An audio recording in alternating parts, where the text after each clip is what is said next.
Di cosa parliamo oggi? Sì che oggi direi che parliamo di AI, ne parlano tutti. Peraltro, all'ultimo Asterm non si poteva neanche indovinare. Premessa, non so se anche tu sei, come dire, tormentata, tra virgolette, da messaggi che ci dicono quanto tutto è facile a usare l'AI. Assolutamente sì, la comunicazione si basa proprio su questo, no? Arrivano newsletter, si partecipa a webinar e la comunicazione sull'AI punta sempre su un messaggio principale.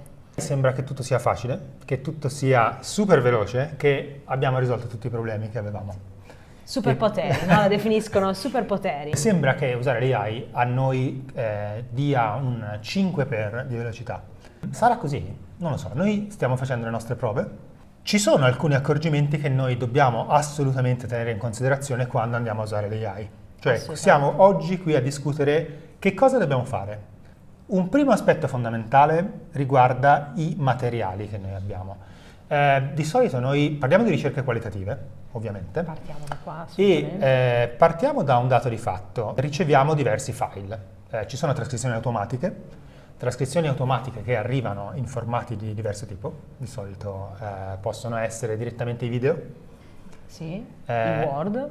Possono essere file audio di vario tipo. Quindi noi riceviamo questi dati, 15, 20 interviste, 6 focus group, quello che è. Nominati peraltro in modi abbastanza casuali, cioè nel senso che non sono definiti, non so, faccio l'esempio, target X, giorno X, con le variabili importanti, nel senso di solito c'è la data e forse c'è scritto gruppo 1, forse, perché non sempre è tutto proprio ordinato, ecco. Ma questo è un po' il problema. Dobbiamo ricodificare questi dati. Perché? Perché se no non viene fuori niente. Se no l'AI non capisce chi è e di che cosa stiamo parlando.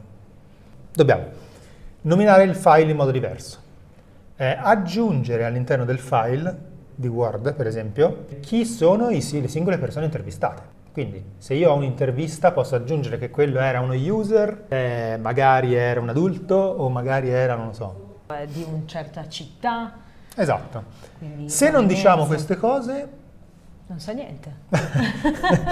O comunque si fa delle idee sbagliate, perché poi attenzione, è anche questo il problema, che magari si inventa qualcosa dicendoti che non lo trova nelle fonti, ma te lo ripropone come intuizione da quello che tu stai imputando come dato. Cosiddetta allucinazione, una delle tante che possono succedere. Quindi noi comunque abbiamo un lavoro. Quando sentiamo questi messaggi che ci dicono 5x, velocità, tutto subito, eccetera, molto spesso in questi modelli è bene spiegare, ma c'è tutta una procedura.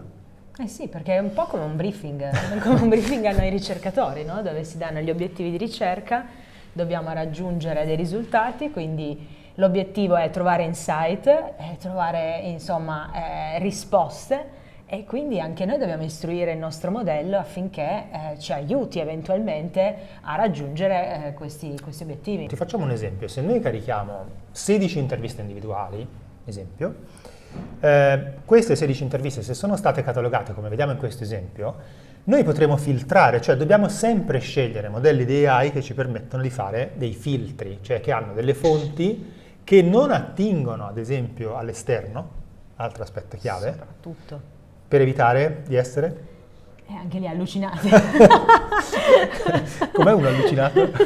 C'è un signore lì che lo vedo un po' allucinato, che ci sta osservando un po' così in modo inquietante. Quindi in questo caso noi possiamo fare un riassunto, potremmo fare delle analisi eccetera anche per target diversi, quindi chiedere all'AI mi fai una comparazione tra i non user e gli user.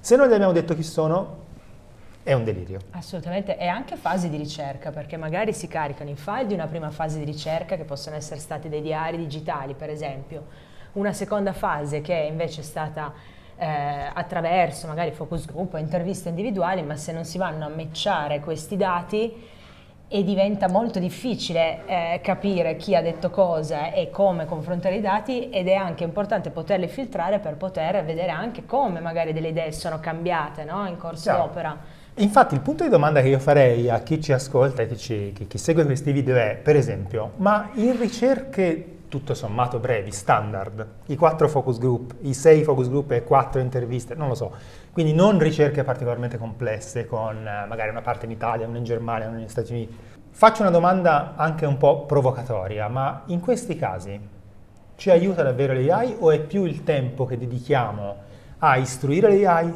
cambiare il nome dei file, magari convertirlo in PDF perché in quel caso, in quel modello non te lo prende, il Word deve prendere un PDF. Cioè, questo tempo che dedichiamo vale la pena poi per i risultati che ci dà?